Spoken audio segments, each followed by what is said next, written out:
Record. All right. So I would say introduction to sourcing and recruitment. So why do we mention sourcing and recruitment? The reason because so recruitment definitely or sourcing definitely a part of recruitment. Recruitment definitely a part of a talent acquisition. Talent acquisition definitely a part of a HR. Now, if I say HR, under HR, you have this HRBP, you have this learning and development, you have HR administration, who take care of the admin work, something like, let's say, if I'm joining the company, then I would need those ID. So there is a HR admin who's taking care of that particular ID generation, or any other admin activity, what happens in the corporate. Those are all things, or facilities also, I would say.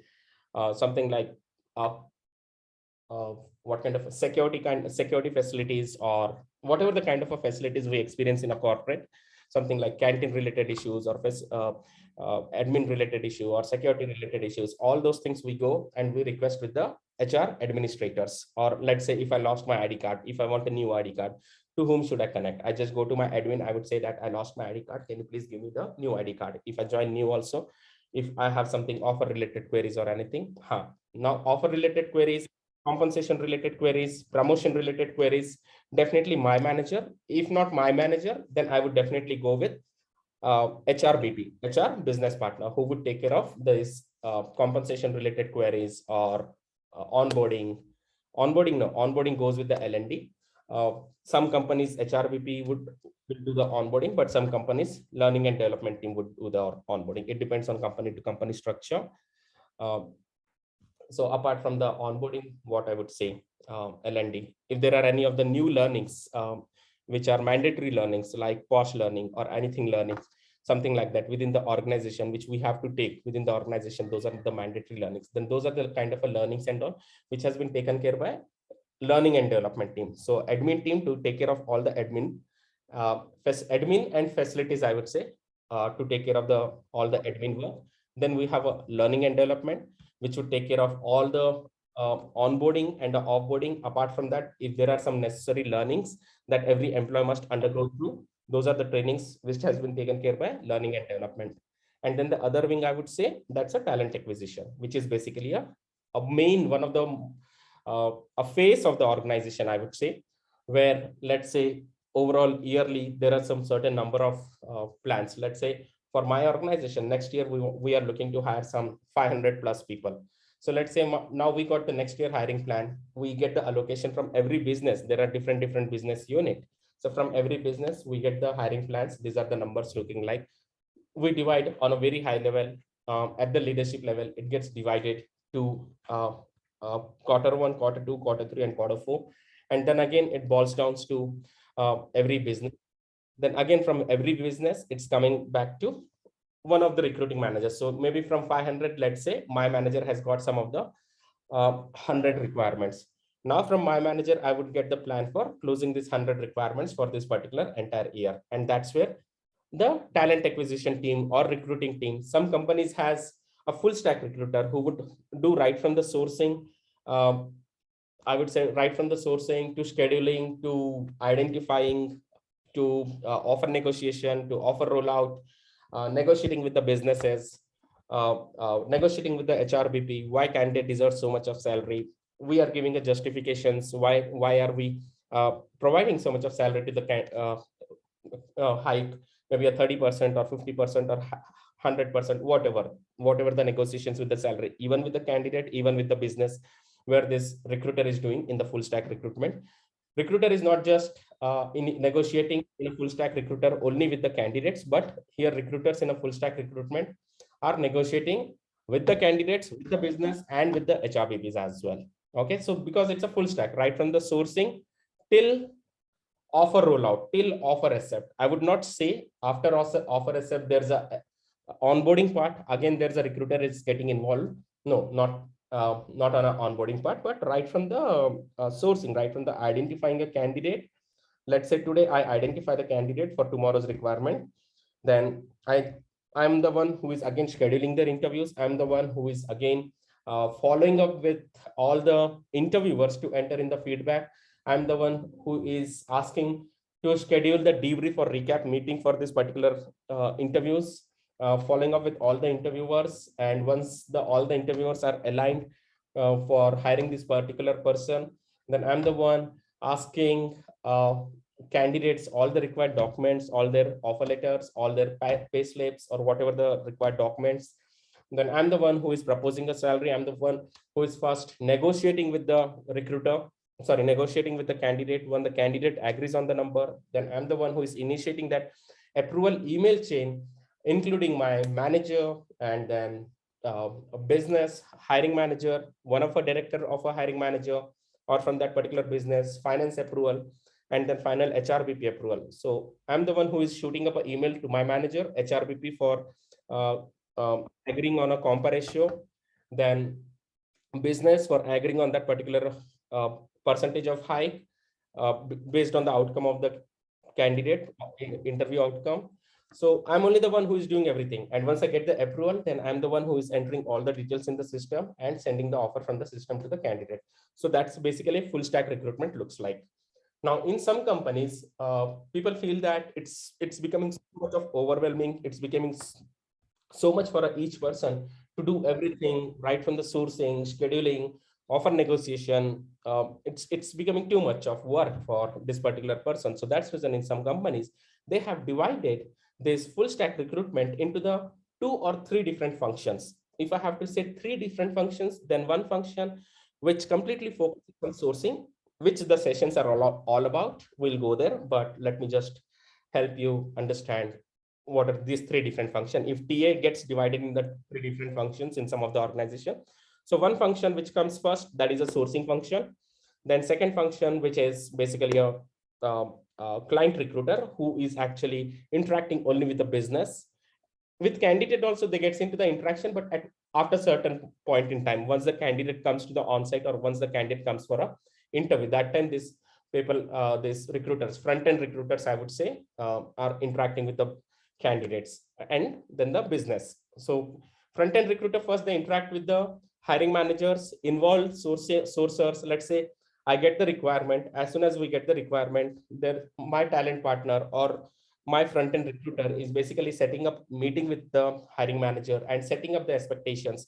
And me being a sourcer, to source the right candidate, I'm getting into that particular intake call and trying to understand the requirement of hiring manager, what they're looking out for, what is the tech stack, what is the experience, what is the location, what is the budget, and all. So once all the requirement is aligned, that's where I'm just going ahead and trying sourcing to the right candidates, right set of candidates. Once I get the right set of candidates, what I'm trying to do is like I'm doing that particular candidate engagement. So helping candidate to understand what my company is, what this role is, why they should be interested in this particular role. Basically raising the impulse in the candidates either to apply for this role or maybe after applying, just to keep them engaged throughout the interview process. So I'm the one who is completely focused on candidate engagement, helping them with the preparation material, helping with them with the whatever the information they need about the company, about the role, about the team, or whatever. So that is completely a full focused candidate engagement role as a sourcer. So now candidate says, okay, fine, Shiv, I'm interested. I really like your company. I really like your role, the role which you're offering. Let me just go ahead and apply. Once they apply, once they send me a resume, then there are different processes which every company has it. Sometimes people go with a phone screen interview. Sometimes people go with a coding test. Sometimes if it is not a tech hiring, if it is a non-tech hiring, directly we go with the phone screen interview. We first present those particular 10-15 profiles, which are the best profiles we felt. Okay, these are the best profiles matching to the requirement.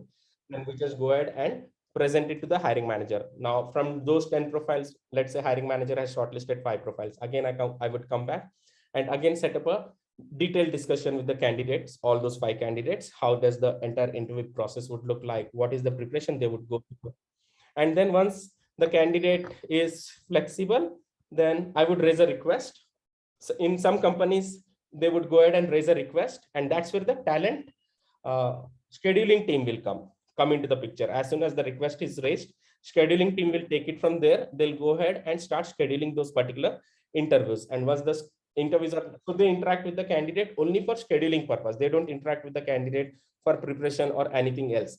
Let's say in case if candidates are asking them back again some of the questions, then they would be marking sourcers in a CC saying that, okay, your candidate has a query, please try to respond. Because scheduling team is more responsible for scheduling part of it. Sourcing team is more responsible for sourcing the right candidates, engaging them, identifying them throughout the various market and all everything. So once I raise a request, it goes to the scheduling team. Scheduling team take it, gets in touch with the candidate, take a look at the interviewer's calendar, pick up the slots, get in touch with the interviewers, try understanding when is their availability, pick up some of the slots and see in case if those slots are matching with the candidates or not, and just go ahead with the scheduling. So once the scheduling is done, first phone screen interview with the hiring manager, candidate gets shortlisted. Then now I just wanted to push that candidate to the on-site.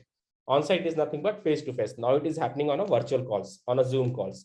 So now this from this on-site is where I'm introducing front-end recruiter or a client recruiter who is interacting heavily with the business just to understand what are the business requirements are, the number of positions in this quarter the business is looking out to fill, or preparing on various strategies. Basically, they're more of number oriented. And then that is the time I'm introducing this client recruiter or a front-end recruiter to these candidates. And again, they're helping candidates how, again, what are the additional 4 rounds or 5 rounds or 3 rounds are, which are the competencies they would be preparing for. And then they're setting up the expectation. That's how we complete the complete interview loop. Let's say, again, this client recruiter or a business recruiter wanted to process further with this candidate for the further interviews, as they have cleared the phone screen interview from the recruiter and the hiring manager. They go ahead and raise a on-site request. Once they raise an on-site request, again, it triggers back to the scheduling team. They fix it from there, schedule it, all the interviews, all 3-4 interviews, and on maybe on the same day or maybe on a different days in a staggered manner, depends on the candidate's availability and the interviewer's availability. Once all the interviews are done, then finally, again, this client recruiter is following up with all the interviewers, whoever has interviewed this particular candidate, to punch in the feedback, to enter the feedbacks in the system. And once the feedbacks are in, then this client recruiter again responsible for scheduling a debrief or a recap meeting with all the 4-5 interviewers, including recruiter and sourcer, as a part of a learning. If they wanted to be there in the recaps, I generally prefer to be there in my 99% of recaps. 1% rarely, in case if I'm not really available, but otherwise it's always good to be a part of a recap, because in intake there's a first hand level of learning, but wherein in recap there's a second level of learning. Then join the recap and try understanding each interviewer's feedback, what is that they are looking out for. So every candidate selections happens on three points. One is like, let's say, given competency. In this particular competency, whether the candidate is raising the bar, or candidate is meeting the bar, or candidate is lowering the bar. Let's say now 4 to 5 interviewers has interviewed this one candidate, 4 interviewers, and 3 interviewers says that all 4 are yes, but one says I'm kind of a weak yes because I wanted to take a look at some other competencies also. Let's say that's a system design interview.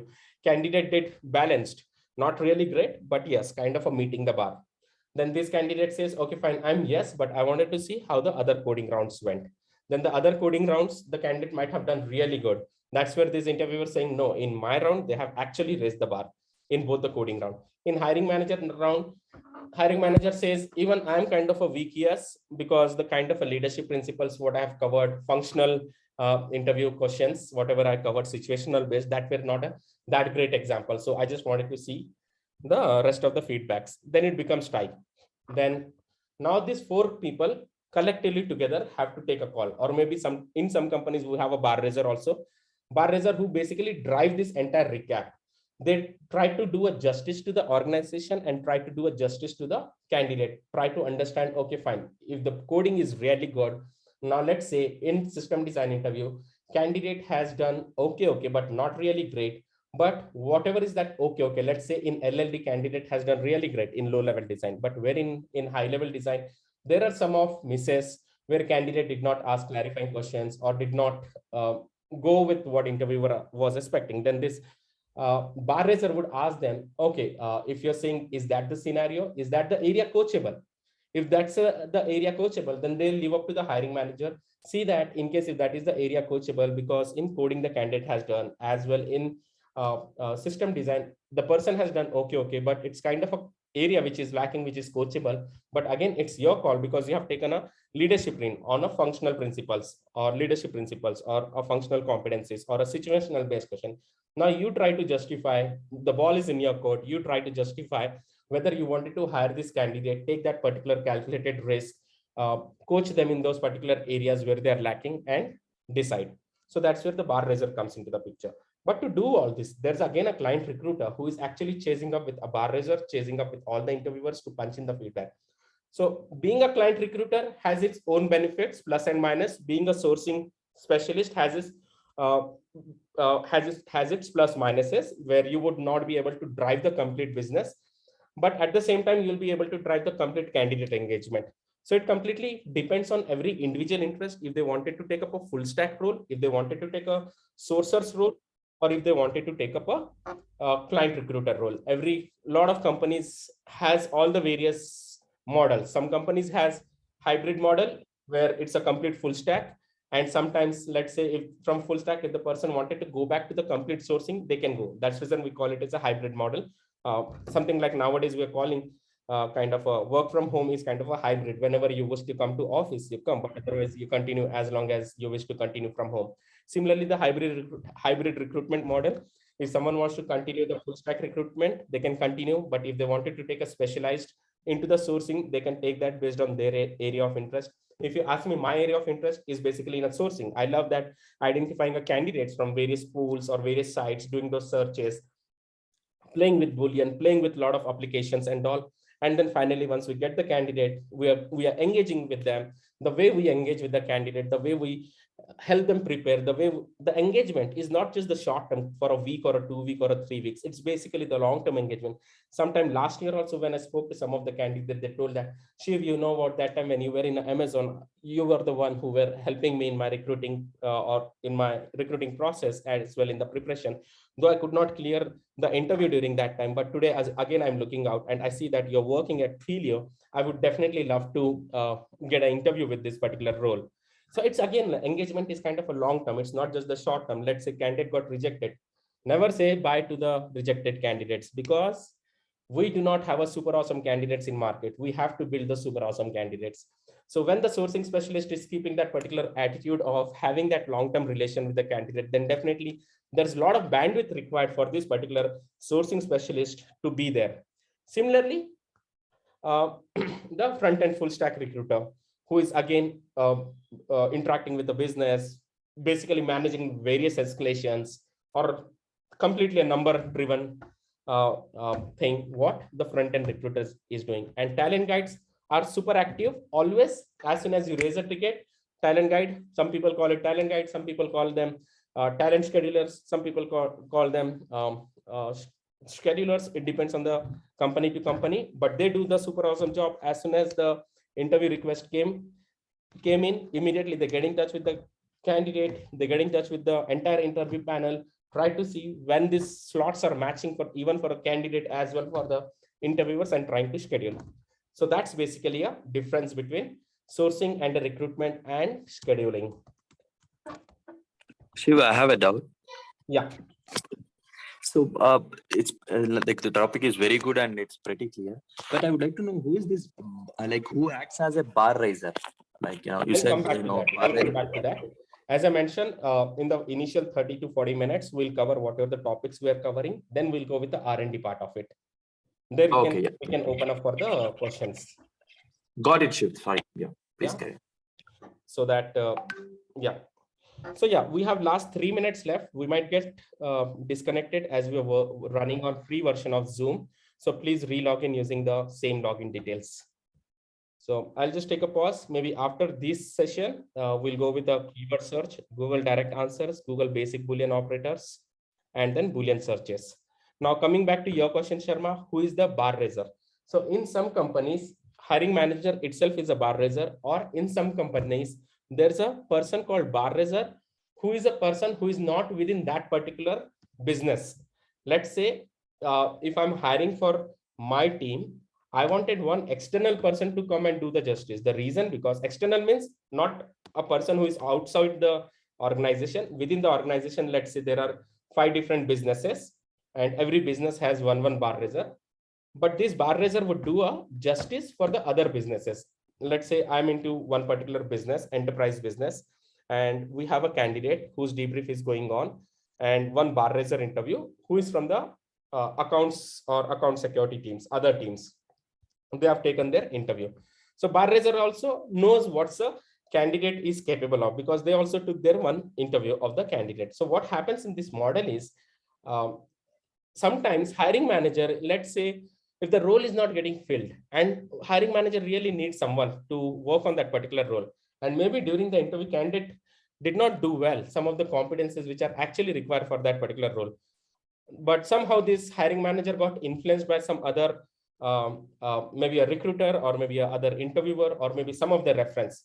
So to balance that influenceness is where the bar raiser comes from the external organization and try to do a justice to the organization as well to the candidate to make a right hire call. I would not say, I would say, yeah, justice to the candidate and the organization also. In that case, let's say if bar raiser feels, though candidate is good, but these are some of the really must to have competencies for this particular role, which the candidate does not have it. So in that case, let's say sometimes bar raiser get too personal to not, I would say too personal in a situation where they're not able to decide, and that's where the external person helps. So we have less than a minute. It might get disconnected. We'll re-log in again, and again I'll let you know. Got it, Shiv. Yeah. So that's the importance of the bar raiser, to have it from the